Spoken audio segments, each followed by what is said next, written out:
ओम शांति। आज 3 अक्टूबर 2024। बाबा के आज के महावाक्य सुनेंगे। बाबा ने कहा, मीठे बच्चे। हाँ जी बाबा। रावण का कायदा है आसुरी मत, झूठ बोलना। बाप का कायदा है श्रीमत, सच बोलना। तो रावण अर्थात देह भान। तो देह भान की जितनी भी बातें हमें बताई जाती हैं, राय दी जाती है, यहाँ तक कि जब भी पार्ट के बारे में बात होती है, किसी के रोल के बारे में बात होती है, तो ये रावण की दुनिया है। रावण की दुनिया में रोल के ऊपर हमेशा कुछ ना कुछ मनन चिंतन, रोल के बारे में बातें और रोल के बारे में ही सोचना, सब कुछ चलता है ना। तो रोल दिखता है सबको, और रोल के बारे में कुछ भी बताएंगे या सोचेंगे या देखेंगे, वो झूठ ही होगा। क्योंकि रोल तो बनी बनाई स्क्रिप्ट के अकॉर्डिंग जो भी पार्ट मिला है वो प्ले होता है, इसलिए वो सत्य नहीं है। सत्य एक आत्मा है। और बाबा हमेशा हमको ये कायदा सिखाता है कि हमेशा सबकी आत्मा को देखो। आत्मा को देखना ही बाबा की श्रीमत है। और आत्मा के बारे में जब हम कुछ सोचते हैं या सोच के बोलते हैं तो वो सच होता है। लेकिन जब हम उसके पार्ट के बारे में किसी को कोई बात बताएं, सोचे या उसको देखें, तो वो झूठ होता है। तो इसलिए जो रावण का कायदा है आसुरी मत, उसको देखना हमें अब बंद करना है। और जो श्रीमत है, यानी जो पार्ट को प्ले करने वाली आत्मा का सत्य है, उसको सदा याद रखकर हमेशा वर्णन भी उसी का करना है। तो ये सच बोलना हुआ, है ना। सच बोलने का मतलब ये नहीं कि रोल में हमने उसको ऐसे करते हुए देखा तो हम सही बता रहे हैं। रोल था, है ना। हमें अभी रोल के अकॉर्डिंग किसी को नहीं देखना है। अभी बीके बनने के बाद भी हम सबकी रोल में ही फंसे पड़े हैं। रोल के ऊपर अपनी टिप्पणी मारते हैं, रोल के ऊपर उनको जज करते हैं। तो ये रोल जो है वो हमेशा धोखा देगा। पुरानी आदत पड़ी हुई है रावण की कि सबके पहले लौकिक के रोल को देखते थे। अभी लौकिक के रोल को तो अज्ञानी समझकर फिर भी थोड़ा छोड़ देते हैं, लेकिन अभी ब्राह्मण रोल को देखकर भी कुछ ना कुछ प्रभावित होते रहते हैं, है ना। इसलिए ये समझना है कि चाहे वो लौकिक के रोल्स थे, चाहे वो ब्राह्मण के रोल्स हैं, बीके के पार्ट में जो भी रोल जिसको भी मिला है वो सब पहले से ड्रामा अनुसार फिक्स्ड स्क्रिप्ट के अकॉर्डिंग बजता है। इसलिए उसके बारे में सोचना, बोलना, देखना झूठ बोलना है। आसुरी मत है, रावण का कायदा है। और श्रीमत है कि सबको आत्मा के रूप में देखना है। आज का प्रश्न है, किन बातों का विचार कर बच्चों को आश्चर्य खाना चाहिए? किन बातों का विचार कर बच्चों को आश्चर्य खाना चाहिए? बाबा ने उत्तर दिया, कैसा यह बेहद का वंडरफुल नाटक है, जो फीचर्स, जो एक्ट सेकंड बाय सेकंड पास हुआ, वह फिर हूबहू रिपीट होगा। कितना वंडर है जो एक का फीचर ना मिले दूसरे से। और दूसरी बात जिस पे आश्चर्य खाना चाहिए वो है, कैसे बेहद का बाप आकर के सारे विश्व की सद्गति करते हैं, पढ़ाते हैं। यह भी वंडर है। तो बाबा के बच्चों को, है ना, जो भगवान को जानते हैं, उनको बड़ा आश्चर्य होगा कि कैसा वंडरफुल नाटक है। सबके फीचर्स जो बार बार हूबहू 5000 साल में जैसे रिपीट हुए वैसे ही रिपीट होंगे। पार्ट ड्रामा में डायलॉग, एक एक सीन रिपीट होगा। और जो बेहद का बाप यानी आत्माओं का पिता है, वो खुद आकर जब हमें संसार के ड्रामा में जो भी झूठी पहचाने हैं उससे निकालने के लिए ज्ञान देगा, हमारी सद्गति करेगा, पढ़ाएगा। ये सारी चीजें जानकर हमें बड़ा आश्चर्य होना चाहिए। ओम शांति। रूहानी बाप शिव बैठकर अपने रूहानी बच्चे शालीग्रामों को समझा रहे हैं। क्या समझा रहे हैं? हम आत्माएं क्या है? शालीग्राम। तो बाबा अपने शालीग्राम बच्चों को क्या समझा रहे हैं? सृष्टि के आदि मध्य अंत का राज समझाते हैं। और यह समझाने वाला एक ही बाप है।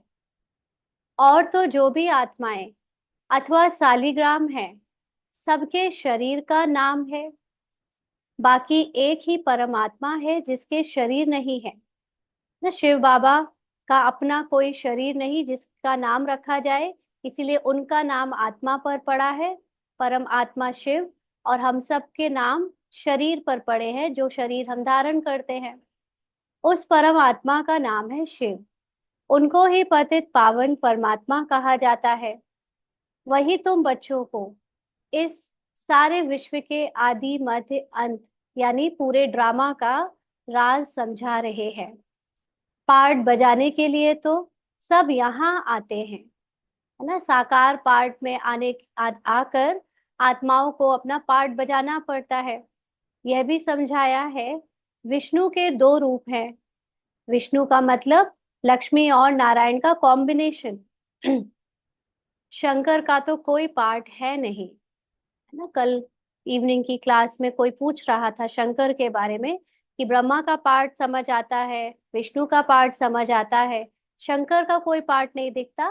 तो शंकर को सिर्फ एक सूचक के रूप में रखा गया है कि जब हम बच्चों को, बाबा के जो देहधारी हैं, उनको जब वैराग्य आ जाता है, तो वैराग्य से ज्ञान के जो बाबा ने हमको सुनाई है, उस ज्ञान गंगा को हम बहाते भी हैं सेवा के रूप में, साथ साथ उससे अपने सर्प रूपी विकारों पर जीत भी पाते हैं, है ना। तो ये सारी जो शंकर का रूप है सूचक, वो हमारा ही यादगार है। लेकिन एज सच शंकर कोई देहधारी के रूप में कोई पार्ट है नहीं।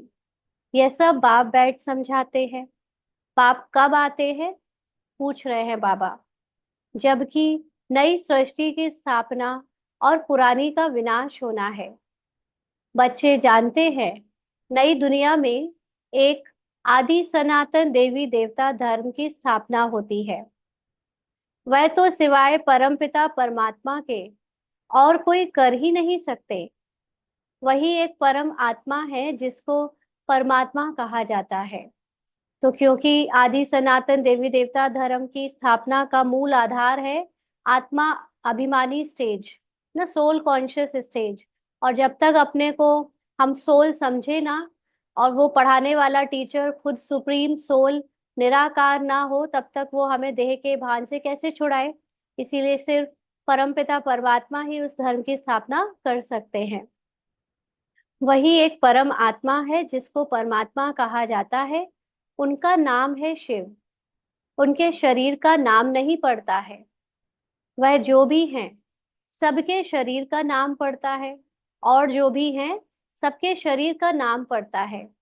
यह भी समझते हो मुख्य मुख्य जो हैं वह तो सब आ गए। यानी आत्माओं के जो मुख्य मुख्य पार्ट रोल थे प्ले करने वाली, वो आत्माएं आ चुकी हैं ड्रामा की स्टेज पर। ड्रामा का चक्र फिरते फिरते अभी अंत आकर हुई है।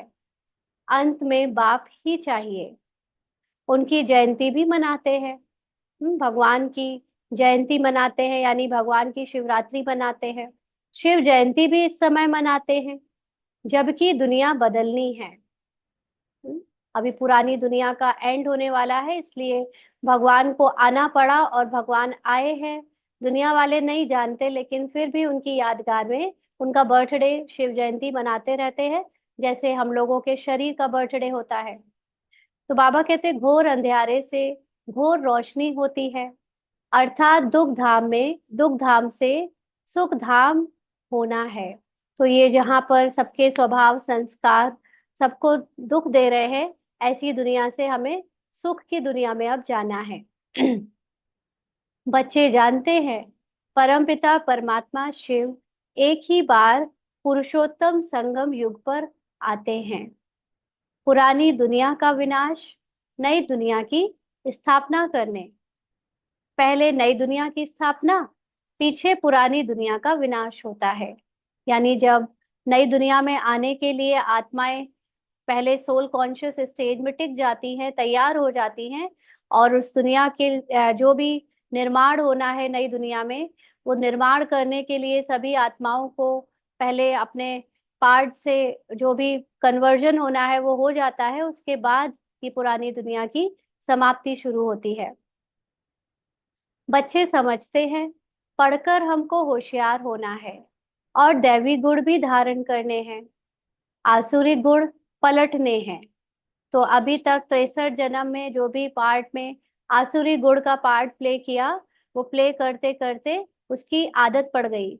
अब ये जो आसुरी गुण है उनको कन्वर्ट करके वापस से हमें अपने आदि गुण, जिससे हमने स्टार्टिंग करी थी ड्रामा की, वो दैवी गुण भी धारण करने हैं।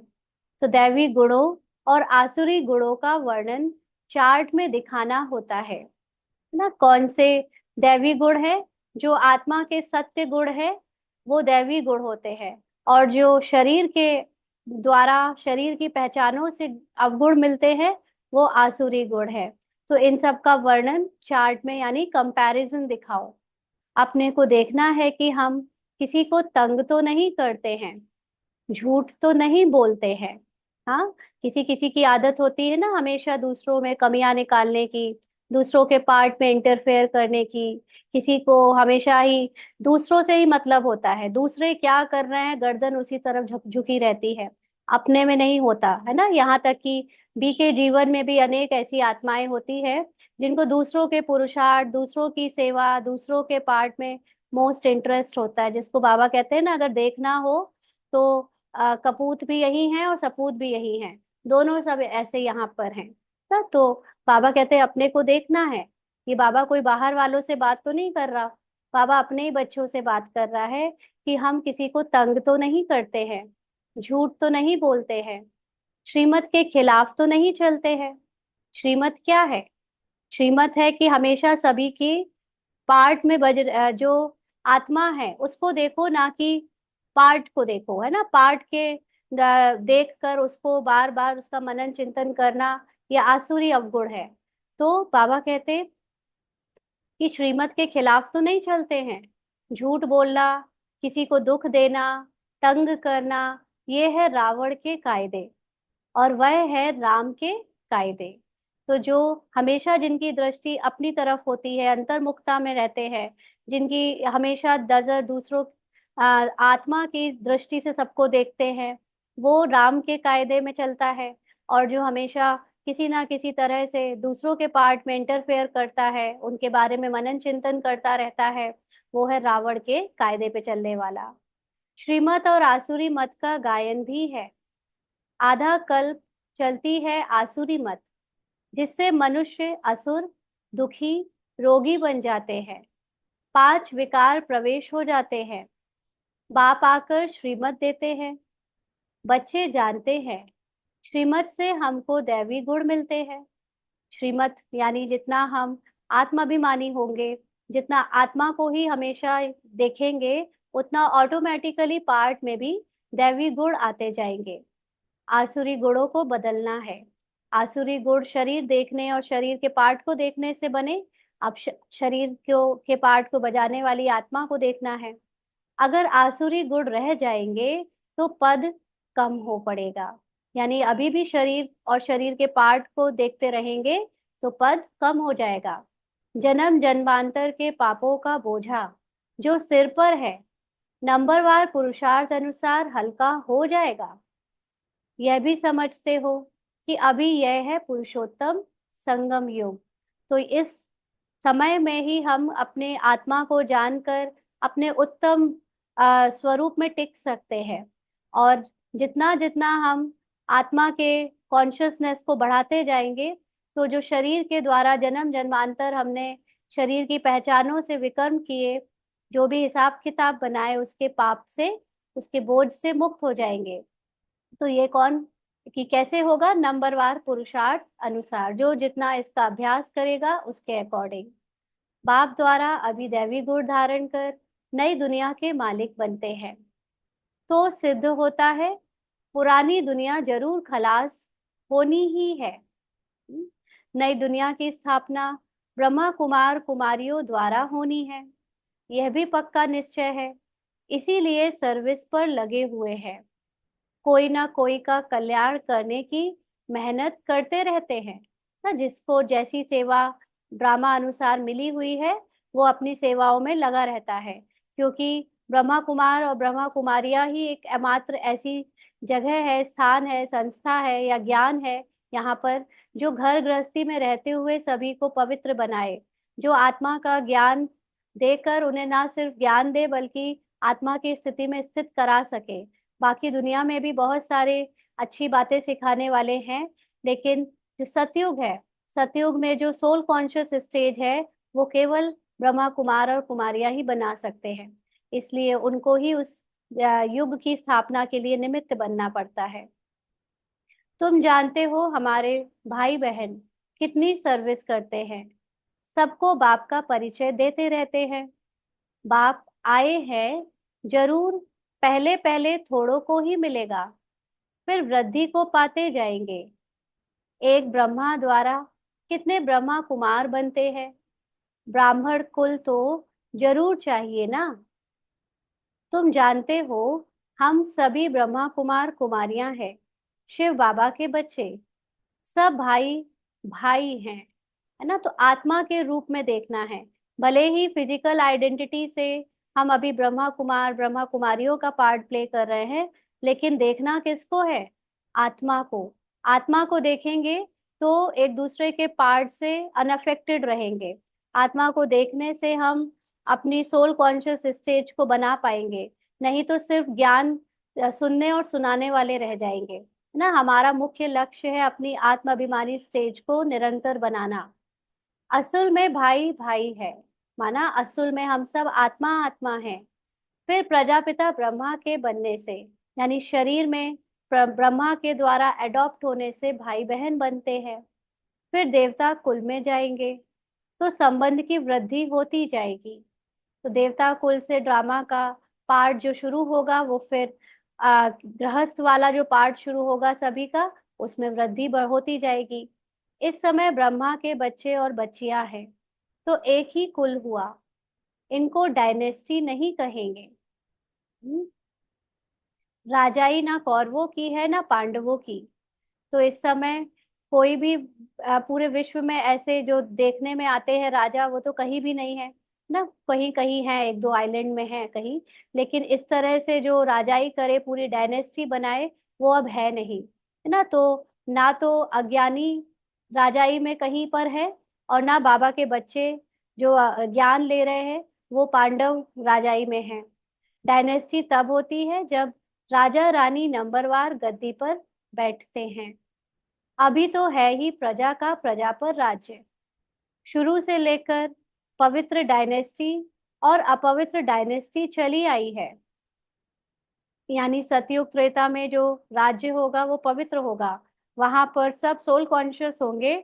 और फिर द्वापर युग से सब देह अभिमान में आकर शरीर और शरीर के लिए लड़ाई कर करके अपना राज्य जमाएंगे, तो वो अपवित्र डायनेस्टी हो जाएगी।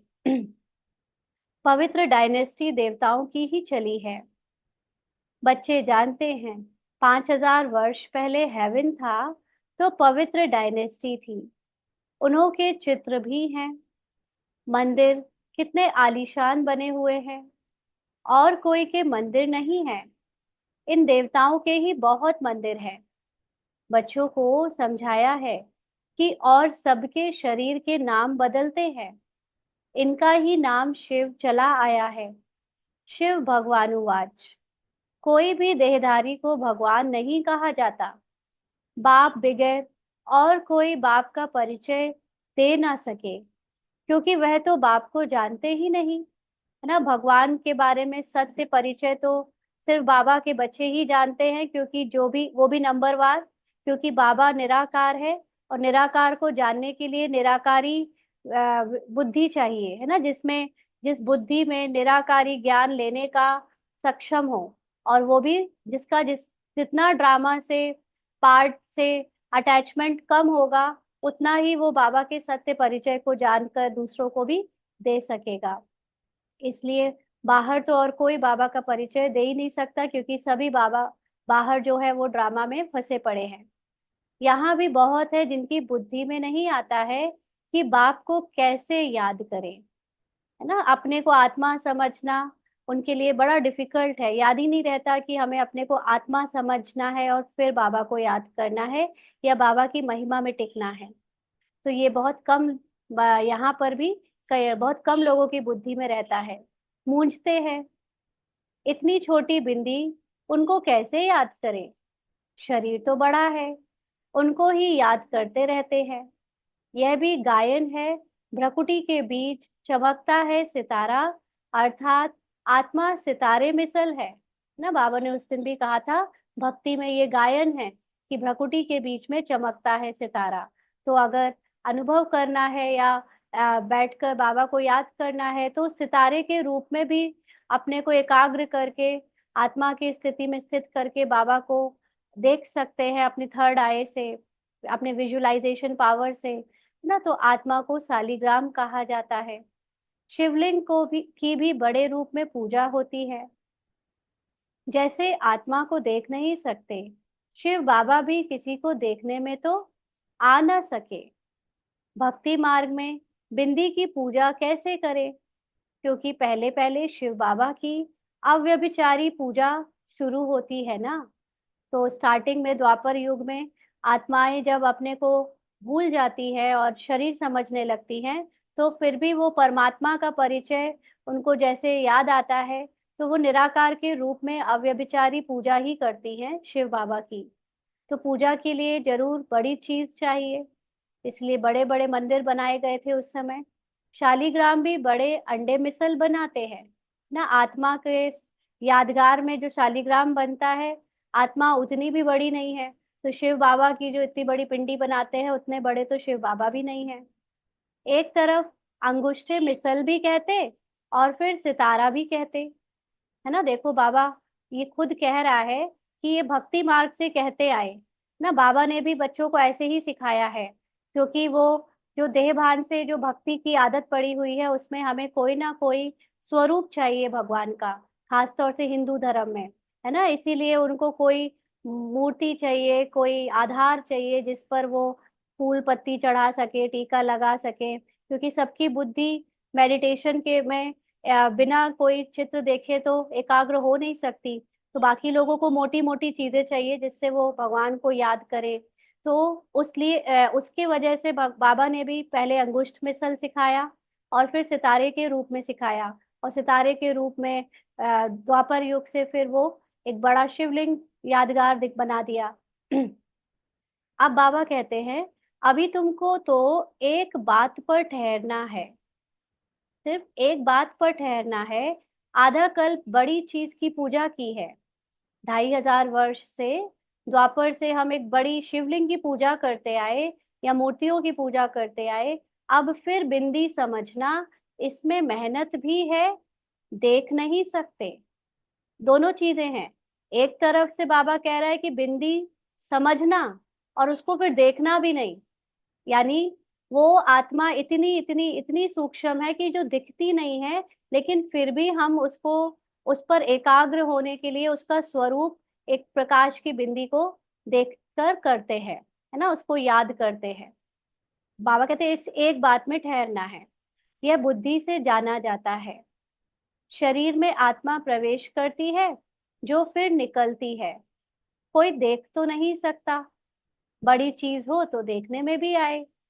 बाप भी ऐसे बिंदी है, परंतु वह ज्ञान का सागर है, और कोई को ज्ञान का सागर नहीं कहेंगे, है ना। तो कंफ्यूजन ना हो, इसीलिए बाबा बच्चों को कहता है एक चीज में ठहर जाओ ना। बार बार कुछ और करने से बच्चों को कंफ्यूजन होता है। जब अपनी अवस्था ऑटोमेटिकली सोल कॉन्शियस होती जाएगी ज्यादा से ज्यादा, तो यथार्थ पता चल जाएगा कि मैं कौन हूँ, मैं कैसी दिखती हूँ। जब तक मुझे अपने बारे में ठीक से नहीं पता है, तब तक बाबा जैसा बताए वैसे समझ के करते जाए। तो बाबा ने कहा कि बिंदी, मैं भी बिंदी हूँ, लेकिन ज्ञान का सागर हूँ, और कोई को ज्ञान का सागर नहीं कहेंगे। शास्त्र तो हैं भक्ति मार्ग के, इतने सब वेद शास्त्र आदि किसने बनाए, कहते हैं व्यास ने बनाए। क्राइस्ट की आत्मा ने कोई शास्त्र बनाया नहीं, यह तो बाद में मनुष्य बैठ बनाते हैं। जब तक कोई भी धर्म स्थापक अपने प्रवचन दे रहा होता था, जिस समय वो कुछ बोल रहा होता था, उस समय कोई लिखता थोड़ी ना था। किसी को पता थोड़ी ना था कि इनकी बताई हुई बातों से एक बड़ा धर्म ही बन जाएगा, एक उनके पीछे इतने सारे लोग फॉलोवर कल को बन जाएंगे, है ना। तो पता होता तो उसी वक्त लिखते, लेकिन उस वक्त तो पार्ट बजाने में ही सब बिजी रहते थे, तो लिखा नहीं गया। ये तो बाद में उनके अनुयायियों ने, फॉलोवर्स ने जो जो ज्ञान उन्होंने सीखा इनसे, वो लिखकर उसको स्क्रिप्चर्स में या जहां पर भी नोट किया। तो बाबा कहते हैं ये तो बाद में मनुष्य बैठ बनाते हैं, ज्ञान तो उनमें है नहीं। क्योंकि जो सुनी सुनाई बातों को लिखेगा तो उसमें कितनी सत्य बातें होंगी, कितनी चीजें उसमें अपनी मनमत की मिला दी जाएंगी। तो ज्ञान सागर है ही एक बाप। शास्त्रों में ज्ञान की सद्गति की बातें है नहीं। ज्ञान मतलब आत्मा के सत्य का ज्ञान, है ना। शास्त्रों में जितनी भी बातें हैं वो कहीं कोई कहानियां हैं, किसी के बारे में, शरीर की अलग अलग चीजों के बारे में बातें हैं, है ना। लेकिन जो मुख्य ज्ञान की बात है वो है आत्मा की बात, आत्मा रियलाइजेशन कर की बात, जो सद्गति जिसे कहते हैं। तो ये बातें तो शास्त्रों में है नहीं। हर एक धर्म वाला अपने अपने धर्म स्थापक को याद करते हैं, देहधारी को याद करते हैं। क्राइस्ट का भी चित्र है ना। भले ही दूसरे धर्म वाले कहते हैं कि हम मूर्ति पूजा नहीं करते, या वो हमारी तरह शरीर शरीर वालों को ऊंचा नहीं मानते, लेकिन फिर भी वो अपने धर्म स्थापकों को तो इक्वल टू गॉड देखते हैं, है ना। तो देहधारियों को याद करते हैं, वो भी अपने धर्म स्थापकों को। जैसे क्राइस्ट का भी चित्र है, सबके चित्र है। शिव बाबा तो है ही परम आत्मा। अभी तुम समझते हो आत्माएं सब हैं ब्रदर्स। ब्रदर्स में ज्ञान हो ना सके, जो खुद ही शरीर की आइडेंटिटी में डूबे हुए हैं, वो आत्मा के ज्ञान को क्या जानेंगे या समझाएंगे। जो किसी को ज्ञान देकर और सद्गति करे, सद्गति करने वाला है ही एक बाप। क्योंकि बाप कैसा है, निराकार है। और जब तक आत्मा अपने सत्य को जाने ना, जब तक अपनी निराकार मूल रूप में टिके ना, तब तक उसकी सद्गति यानी दुखों से मुक्ति हो ही नहीं सकती। तो इस समय ब्रदर्स भी है और बाप भी है।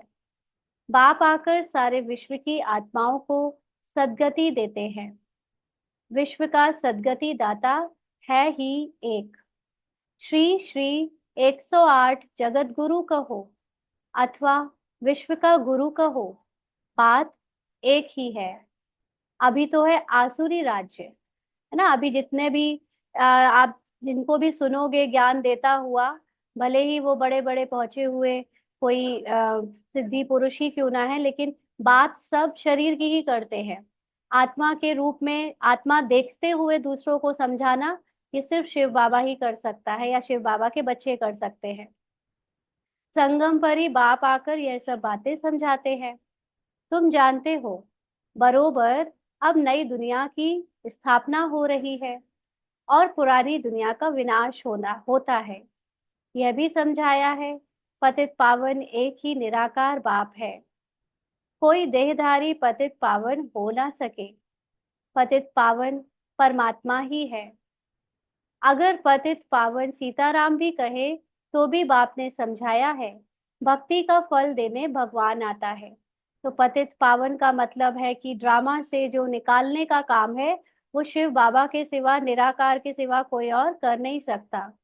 जो जिन पतित पावन सीताराम को आज तक याद करते आए, उसका अर्थ भी भक्ति में लोग जानते नहीं थे कि सीताराम का मतलब क्या है ना। सीता मतलब आत्मा, राम का मतलब परमात्मा शिव, और परमात्मा शिव ही आकर हमको ड्रामा से मुक्ति दिलाते हैं, झूठी पहचान से मुक्ति दिलाते हैं। इसलिए वो पतित पावन सीताराम का अर्थ बिल्कुल अलग है जो वो लोग समझते हैं उससे। उन्होंने तो त्रेता युगी दशरथ पुत्र राम और सीता, उनकी पुत्र वधू यानी पति पत्नी सीताराम को समझ लिया। तो ये सारी बातें बताने, ज्ञान की सूक्ष्म चीजें समझाने खुद भगवान आता है। तो सभी सीताएं ठहरी ब्राइड्स, और ब्राइड ग्रूम यानी दूल्हा एक राम ना। आत्माएं सारी हो गई दुल्हन, और ब्राइड ग्रूम यानी दूल्हा केवल एक परमात्मा शिव राम, जो सभी को सद्गति देने वाला है। यह सब बातें बाप ही बैठ समझाते हैं। ड्रामा अनुसार तुम ही फिर 5,000 वर्ष के बाद यह बातें सुनेंगे। बाबा आजकल कोर्स की डिटेल को ही मुरली में ले रहा है। कल भी बाबा ने ऐसे रिवाइज कराया था, आज भी बाबा यही रिवीजन करा रहा है। जिसको नहीं याद रहे, जो भी नए हैं वो अच्छे से सुन को उसको याद करते चले। क्योंकि जितना ज्यादा ज्ञान का विस्तार भी हमें पता होगा उतना आसान होगा हमारे लिए सार में टिकना। तो बाबा कहते हैं कि ड्रामा अनुसार तुम ही फिर 5,000 वर्ष के बाद ये बातें सुनेंगे। अभी तुम सब पढ़ रहे हो, स्कूल में कितने ढेर पढ़ते हैं। यह सब ड्रामा बना हुआ है। जिस समय जो पढ़ते हैं, जो एक्ट चलती है, वही एक्ट फिर कल्प के बाद हूबहू होगी। हूबहू 5,000 वर्ष के बाद फिर पढ़ेंगे। यानी ड्रामा में जो जिस समय जैसा भी सीन घटना घट रही है, बोला जा रहा है, सुनने में आ रहा है, सब कुछ हूबहू ऐसे ही फिर 5,000 वर्ष के बाद घटेगा। यह अनादि ड्रामा बना हुआ है। जो भी देखेंगे, सेकंड बाय सेकंड नई चीज दिखाई पड़ेगी। क्योंकि पुराने कल्प की स्मृति नहीं है, तो हर बार ये ड्रामा हमको नया ही लगता है। हर जन्म में हमको अपना पार्ट नया ही लगता है। इसीलिए एक भी सेकंड की चीजें दूसरे सेकंड से मैच नहीं करती हैं। तो 5,000 साल तक में पूरा तो याद नहीं, लेकिन इस जन्म में भी जितना अब आता जाएगा वो सब नया नया दिखता जाएगा। एक भी दिन पुराने दिन से मैच नहीं करेगा। चक्र फिरता रहेगा, नई नई बातें तुम देखते रहेंगे। अभी तुम जानते हो यह 5,000 वर्ष का ड्रामा है जो चलता रहता है। इनकी डिटेल तो बहुत है ना, विस्तार में जाना हो तो फिर बहुत समय लग सकता है। लेकिन मुख्य मुख्य बातें समझाई जाती हैं। किसी को जब शॉर्ट में ज्ञान दिया जाता है तो मेन मेन पॉइंट्स दे दिए जाते हैं। जैसे कहते हैं परमात्मा सर्वव्यापी है, बाप समझाते हैं मैं सर्वव्यापी नहीं हूँ। बाप आकर अपना और रचना के आदि मध्य अंत का परिचय देते हैं। तो बाबा के सर्वव्यापी होने का मतलब तो हो गया, क्योंकि बाबा अपने आप को ज्ञान से प्रत्यक्ष करता है। तो बाबा सर्वव्यापी है, इसका मतलब हो गया कि सबको मेरा ज्ञान है। सब जिस जो भी ज्ञान है वो सब सत्य है, ऐसा तो है नहीं ना। बाबा जब आता है अपना ज्ञान सुनाता है, तो वही केवल एकमात्र ज्ञान होता है जो हमको हमारी सोल कॉन्शियस स्थिति में स्थित कर सकता है। इसीलिए बाबा के आए बिना इस संसार में अभी तक जितना भी ज्ञान हम सब ने सुना वो सब झूठा था, शरीर का था। इसलिए वो मैं भी भगवान, तुम भी भगवान, या कण कण में भगवान, जो जो कुछ बताए हाँ जी सब सही है ना, ऐसे नहीं है। बाबा आता है तो अपना खुद का ज्ञान जब देता है, तो इसलिए उसको कहते हैं वो सर्वव्यापी नहीं है। बाप आकर अपना और रचना के आदि मध्य अंत का परिचय देते हैं। यानी ये संसार में कब क्या हुआ पूरा ड्रामा समझाते हैं। तुम अभी जानते हो बाप आकर बाप कल्प कल्प आते हैं हमको वर्षा देने। यह भी गायन है ब्रह्मा द्वारा स्थापना। इसमें समझानी बहुत अच्छी है। विराट रूप का भी जरूर अर्थ होगा ना। अर्जुन को जो भगवान ने विराट रूप का साक्षात्कार कराया, उसमें अनेक देवी देवताओं की आज तक जिनको हमने देखा, पूजा करी, वो सब एक ही चित्र में दिखाए जाते हैं। तो इसका क्या अर्थ होता है कि वो सब देवी देवताओं का पाठ हमने ही बजाया ना। जब हमें ज्ञान हो जाता है तो फिर जितने भी यादगार के रूप में मंदिरों में देवी देवता है, वो सब हमारी निशानी है। परंतु सिवाय बाप के कभी कोई समझा ना सके। चित्र तो बहुत है, परंतु एक की भी समझानी कोई के पास है नहीं। भक्ति में बहुत सारे चित्र बहुत एक्यूरेट बने हुए हैं, लेकिन उनकी जो बहुत आध्यात्मिक गहरी बातें हैं वो जब बाबा आता है तभी समझाना शुरू होता है। बाबा खुद समझाता है या बाबा अपने बच्चों से समझवाता है। ऊंचते ऊंच शिव बाबा है, उनका भी चित्र है, परंतु जानते कोई नहीं। अच्छा फिर सूक्ष्म वतन है, बाबा कहते हैं उनको छोड़ दो, उनकी दरकार ही नहीं। तो कल कोई भाई पीछे पड़ गए थे सूक्ष्म वतन के, वो क्यों नहीं समझाया आपने। तो बाबा ने आज उसका आंसर दे दिया। उसकी दरकार ही नहीं। बाबा हर चीज अपने आप से जस्टिफाई कर देता है। हिस्ट्री हिस्ट्री ज्योग्राफी यहाँ की समझनी होती है, वह तो है साक्षात्कार की बात। जैसे यहाँ, क्योंकि हम सब मनुष्य रूप में पार्ट बजा रहे हैं, तो हमें अपने इसी रूप को, इसी पार्ट को या तो ठीक करना है या अपने सत्य को समझना है। बाकी ना जो पार्ट में है ना जो हमारा सत्य है, जो सिर्फ इमेजिनेशन में है, जो सिर्फ हमारी कल्पना में है, उन चीजों की बातें, साक्षात्कार की बात में जाने की जरूरत नहीं है। तो बाबा कहते हैं जैसे यहाँ इसमें बाप बैठ समझाते हैं, वैसे सूक्ष्म वतन में कर्मातीत शरीर में बैठकर इनसे मिलते हैं अथवा बोलते हैं। बाकी यहाँ तो वर्ल्ड की हिस्ट्री ज्योग्राफी है नहीं। हम्म तो एक लाइन ये दोबारा पढ़ेंगे, मिस हो गई। मिस नहीं होगी, लेकिन फिर से समझेंगे। जैसे यहाँ इसमें बाप बैठ समझाते हैं, वैसे सूक्ष्म वतन में कर्मातीत शरीर में बैठकर इनसे मिलते हैं अथवा बोलते हैं। तो सूक्ष्म वतन में जो भी ध्यान से पहुंचता है, चाहे वो संदेशिया है, चाहे जो बाबा के बच्चे जिनका अच्छा योग लगता है, जिनको बाबा टच करता है, तो उन्होंने देखा है कि वहां पर जो ब्रह्मा बाबा का कर्मातीत शरीर बैठा होता है, यानी सूक्ष्म शरीर, फरिश्ता शरीर, जिसके शरीर के कर्म भोग या हिसाब किताब से कोई लेना देना नहीं है, वो वहां पर संकल्पों के द्वारा बोलते हैं, मुख से नहीं बोलते, है ना। तो वहां पर इसलिए जाकर जो भी संदेश लेकर आते हैं, वो सब एक अलग दुनिया के हैं। मतलब बाबा वहां से हमें संदेश पहुंचाता जरूर है, लेकिन उसका एग्जिस्टेंस सबके लिए है नहीं। बाकी यहाँ तो वर्ल्ड की हिस्ट्री ज्योग्राफी है नहीं। कहाँ पर? सूक्ष्म वतन में। हिस्ट्री ज्योग्राफी यहाँ की है, बच्चों की बुद्धि में बैठा हुआ है।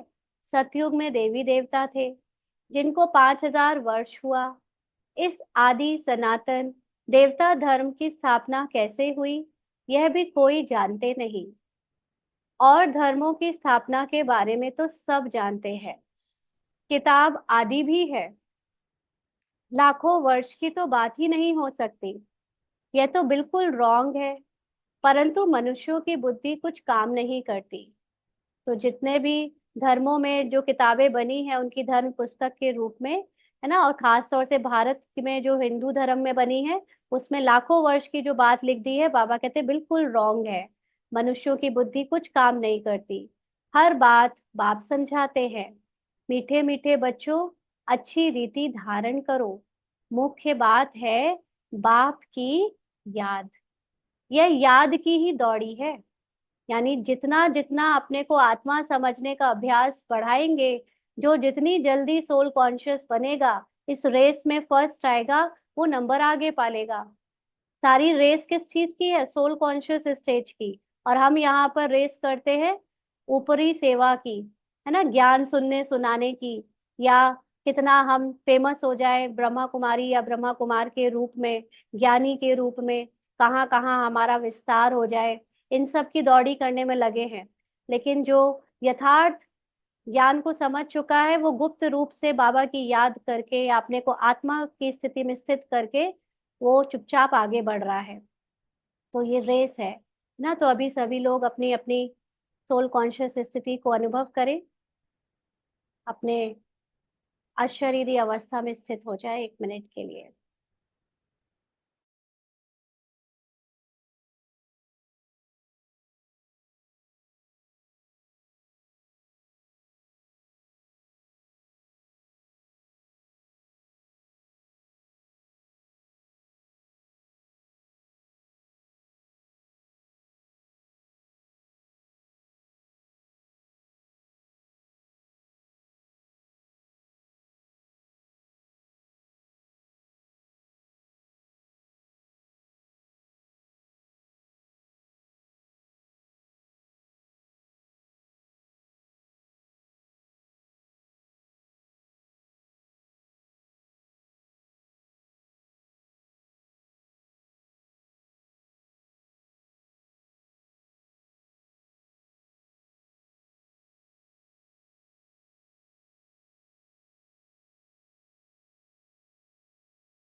आगे बाबा कहते हैं,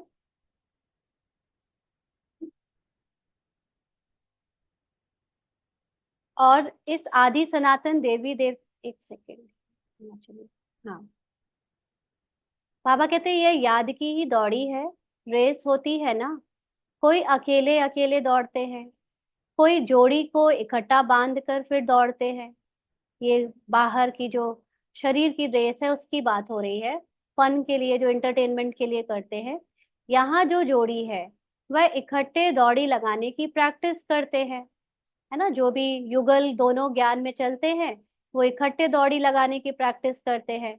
सोचते हैं सतयुग में भी ऐसे इकट्ठी जोड़ी बन जाए। भले नाम रूप तो बदल जाता है, वही शरीर थोड़े ही मिलता है। शरीर तो बदलता रहता है। समझते हैं आत्मा एक शरीर छोड़ दूसरा लेती है, फीचर्स तो दूसरा होगा। परंतु बच्चों को वंडर लगना चाहिए, जो फीचर्स, जो act second by second past हुई, वह फिर हूबहू 5,000 वर्ष के बाद रिपीट होनी है। तो बाबा कह रहे हैं ना, जो युगल होते हैं उनको लगता है हम ऐसे ही युगल रूप में ट्रांसफर हो जाएंगे, लेकिन वहां पर तो नाम रूप सब बदल जाएगा। हो सकता है पति पत्नी बन जाए, और पति पत्नी पति बन जाए, या पूरी तरह बने साथ में चले या ना चले, है ना। तो सब कुछ चेंज हो जाता है। और जो भी अभी पार्ट में बज रहा है, नाम रूप की जो भी पहचाने, वो केवल 5,000 वर्ष के बाद ही रिपीट होंगी।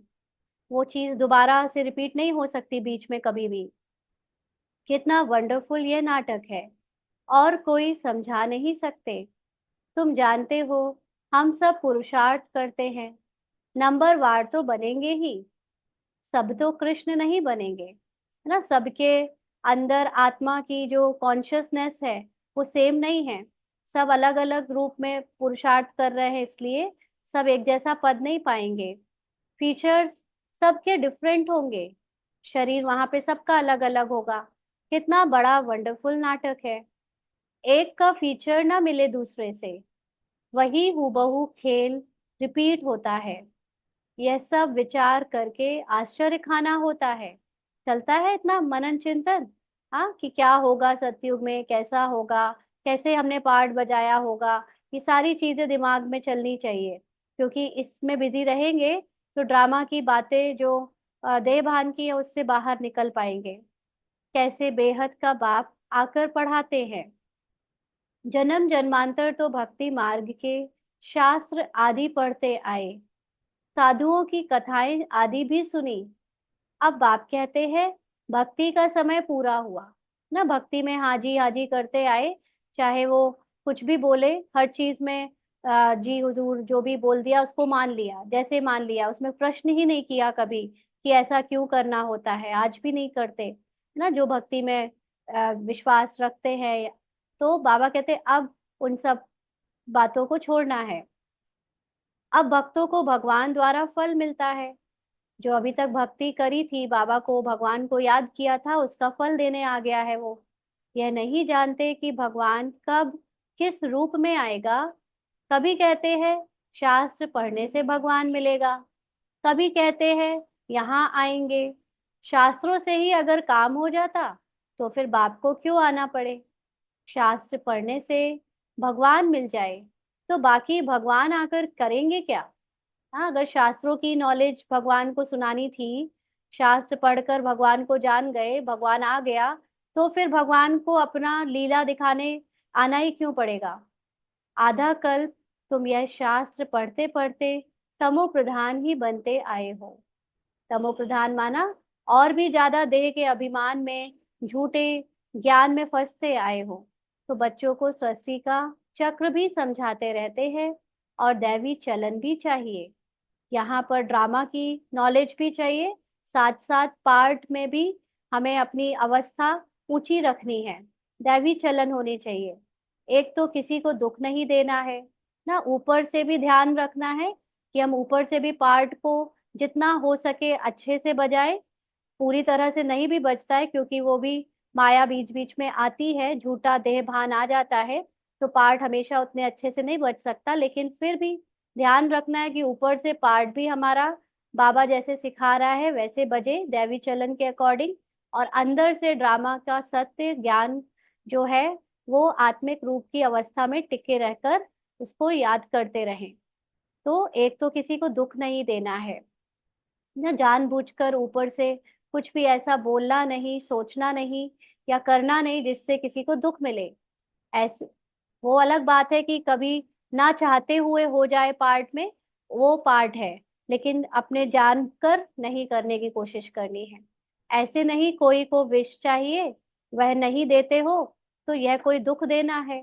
हाँ, कोई विकारों में जाना चाहता है और हम सोचे कि वो तो हमारे शरीर के रिश्ते वाले हैं, है ना, शरीर की पहचान बना रखी है पति पत्नी की, और नहीं देंगे विष, विकार नहीं देंगे तो वो दुखी हो रहे हैं, तो बाबा आपने तो दुख देने से मना किया है, इसलिए विकारों में चले जाते हैं। ऐसा नहीं करना है ना। शरीर, यहाँ पर दुख नहीं देना है को बहुत ध्यान से समझना है। दुख नहीं देना का मतलब होता है जो भी चीजें बॉडी कॉन्शियसनेस को बढ़ाएं वो नहीं करना है। आत्मा की कॉन्शियसनेस में टिक कर दूसरों की आत्मा की सदगति के लिए कभी स्ट्रिक्ट भी होना पड़े तो वो दुख देना नहीं कहलाता है।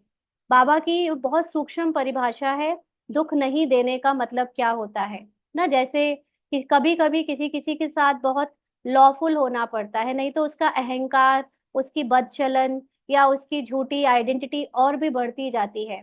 जैसे सपोज करिए कि कोई आ, बहुत ज्यादा नाम मान शान की इच्छा रखता है और हम ये सोचे कि अरे दे देते हैं, क्या जाता है अपना, है ना। तो बात ये नहीं है कि हम उसको रिस्पेक्ट नहीं देंगे, लेकिन किसी को देह भान में आकर उसकी फिजिकल आइडेंटिटी को और भी ज्यादा सीड करना, मतलब उसमें और भी ज्यादा दम देना हमारे द्वारा, है ना। हम उनकी आवभगत इसलिए कर रहे हैं क्योंकि वो फिजिकल वर्ल्ड में बहुत रिच है या पावरफुल है या उनका अपना अहंकार है, तो इसलिए हम उनको रिस्पेक्ट दे रहे हैं, उनके देहभान को बढ़ा रहे हैं।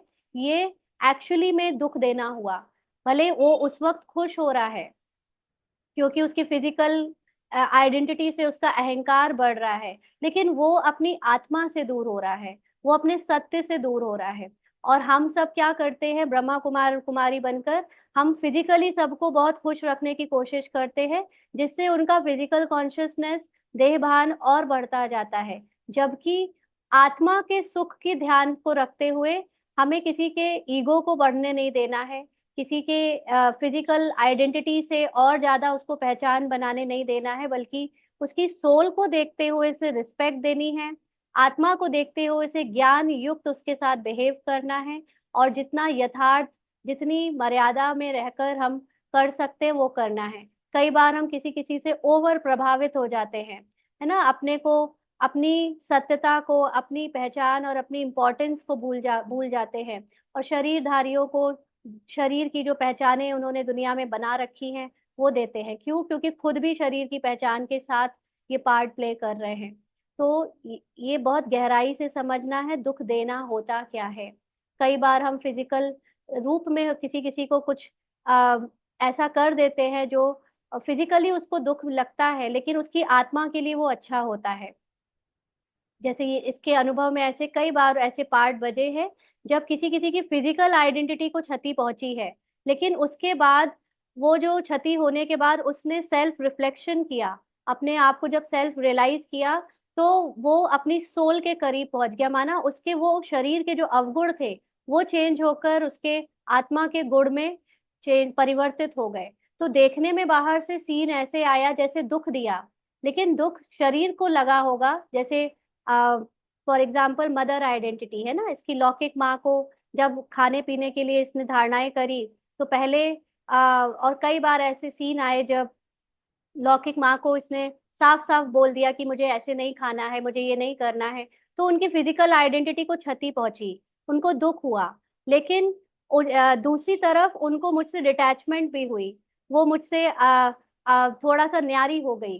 तो वो न्यारी उस आत्मा के लिए सुख था, क्योंकि अब वो आत्मा मुझसे एक्सपेक्टेशन एज अ डॉटर नहीं कर रही है ना। तो वो अपने आप को कंट्रोल कर पाई कि मुझे ज्यादा किसी से अटैचमेंट नहीं बढ़ानी है। तो वो आत्मा ज्ञान में नहीं है, लेकिन उसके पार्ट में इस डॉटर के द्वारा जो दुख मिला कि वो उसके हाथों का नहीं खाए या ऐसा कुछ भी, अभी तो खा रही है क्योंकि वो बाबा की परमिशन मिली है, लेकिन वैसे बता रही हूँ कि हमें कई बार कई जगह पर किसी रिश्ते को दुख भी देना पड़ सकता है, लेकिन वो दुख उसकी आत्मा के लिए अच्छा होता है, क्योंकि वो उससे डिटैच हो रहे हैं। जिसकी हमसे या हमारे पार्ट से बहुत आसक्ति है, वो उस समय उससे अगर डिटैच हो जाए तो वो उस आत्मा के लिए सुख है। ये सुख और दुख की रियल परिभाषा हमें ध्यान रखनी है। तो बाबा कहते हैं कि कई ऐसे भी बुद्धू निकलते हैं,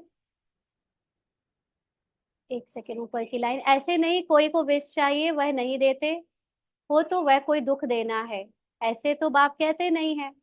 कई ऐसे भी बुद्धू निकलते हैं जो कहते हैं बाबा, बाबा कहते हैं ना किसी को दुख नहीं देना है। ना ज्ञान को उल्टा उठाने वाले भी कम नहीं है, किसी चीज को कैसे समझाया जा रहा है और उसको वो अपने स्वार्थ के हिसाब से ले लेते हैं। अब यह विष मांगते हैं तो उनको देना चाहिए, नहीं तो यह भी किसी को दुख देना हुआ ना। ऐसे एक्सक्यूजेस देते हैं कि हम तो घर में किसी को परेशान नहीं करते, हम ज्ञान में चलते हैं, लेकिन हम सब कुछ खा पी लेते हैं, सब कुछ कर लेते हैं क्योंकि उनको दुख ना दे, हम दुख नहीं देना चाहते। ऐसे ऐसे भी एक्सक्यूज देते हैं सब। तो बाबा कहते हैं ऐसे समझने वाले मूढ़मती भी हैं। बाप तो कहते हैं पवित्र जरूर बनना है। पवित्रता का मतलब ही है सबसे डिटैच होना है, न्यारे होते जाना है। रिश्ता भले बना रहे, रिश्ते ऊपर ऊपर से सब वैसे ही दिखे, लेकिन आपकी उनमें रग ना जाए और उनकी आप में रग ना जाए, ऐसा रिश्ता पवित्र बनाना है। आसुरी चलन और दैवी चलन की भी समझ चाहिए। मनुष्य तो यह भी नहीं समझते, वह तो कह देते आत्मा निर्लेप है, कुछ भी करो, कुछ भी खाओ पियो, विकार में जाओ, कोई हर्जा नहीं है। ना बाहर वाले जो मनुष्य सिखाते हैं स्पिरिचुअल, उसमें वो दूसरों को नहीं सिखा पाते कि विकार में नहीं जाओ, खुद तो नहीं जाते, लेकिन बाकियों को कह देते हैं कुछ भी करो। ऐसे भी सिखलाते हैं कि पूरा भोग लो, संसार पूरा भोग लो फिर छोड़ो, है ना। तो ऐसा तो बाबा नहीं सिखलाते, कितनों को पकड़ कर ले आते हैं। बाहर में भी वेजिटेरियन बहुत रहते हैं, बहुत जरूर अच्छा है, तब तो वेजिटेरियन बनते हैं। सब जातियों में वैष्णव होते हैं, छी छी चीज नहीं खाते हैं, माइनॉरिटी होते हैं। तुम भी माइनॉरिटी हो, इस समय तुम कितने थोड़े हो, आहिस्ते आहिस्ते वृद्धि को पाते रहेंगे। बच्चों को यही शिक्षा मिलती है, दैवी गुण धारण करो। छी छी वस्तु ऐसी कोई के हाथ की बनाई हुई नहीं खानी चाहिए। छी छी वस्तु का मतलब क्या है? जिस चीज में देह का भान मिला हो, कि मैं फला फला किसी की, किसी का कुछ उसको बना रही हूँ, या उनके अंदर कोई अस्वच्छ विचार चलते हैं, है ना, देह भान के ड्रामा की बातें चलती हैं, और कोई भी चीज जिसमें बाहर की गंदगी मिली है ना, तामसिक चीज मिली है, ऐसी चीजें किसी की हाथ की बनाई हुई नहीं खानी चाहिए, क्योंकि उसका डायरेक्ट असर हमारे मन बुद्धि पर होता है। अच्छा, मीठे मीठे सिकी लदे बच्चों प्रति माता पिता बाप दादा का याद प्यार और गुड मॉर्निंग। रूहानी बाप की रूहानी बच्चों को नमस्ते। हम रूहानी बच्चों की रूहानी बाप दादा को याद प्यार, गुड मॉर्निंग और नमस्ते बाबा। शुक्रिया, थैंक यू बाबा। धारणा के लिए मुख्य सार। पहला पॉइंट, अपने चार्ट में देखना है। पहला पॉइंट, हम श्रीमत के खिलाफ तो नहीं चलते हैं। हम आत्मा को छोड़ पार्ट को देखकर बार बार प्रभावित तो नहीं होते हैं। झूठी ड्रामा की जो हमने लोगों के साथ अटैचमेंट बना रखी है, पहचाने बना रखी हैं, उसमें तो नहीं फंसते हैं। झूठ तो नहीं बोलते हैं, है ना। ये भी झूठ है कि ये अपने आप को किसी की पत्नी समझना, किसी का पति समझना, किसी की माँ समझना, फिजिकल जो भी आइडेंटिटी है वो समझना और वो समझकर बातों में आना, ये झूठ बोलना हुआ। क्योंकि हम आत्मा है, ये ज्ञान मिल जाने के बाद भी अगर हम यही बोलते रहते हैं, उस आइडेंटिटी से बोलते हैं, किसी को बताने के लिए तो बोलना पड़ेगा क्योंकि पार्ट बज रहा है, लेकिन अंदर से तो ध्यान रहे कि हम आत्मा, ये पार्ट नहीं है। किसी को तंग तो नहीं करते हैं, हाँ, किसी के पार्ट को बार बार देखकर इंटरफेयर तो नहीं करते, तुम ऐसे क्यों हो, तुम ऐसा क्यों नहीं करते, अपनी राय अपना सजेशन देते रहते हैं। दैवी गुण धारण किए हैं, पूछ रहे हैं बाबा, तो पार्ट को भी ऊपर से ठीक करते रहना है, जितनी हमारे कॉन्शियसली हम जितना कर सकते हैं। पढ़ाई के साथ साथ दैवी चलन धारण करनी है, पवित्र जरूर बनना है, कोई भी छीछी वस्तु नहीं खानी है, पूरा वैष्णव बनना है, रेस करनी है।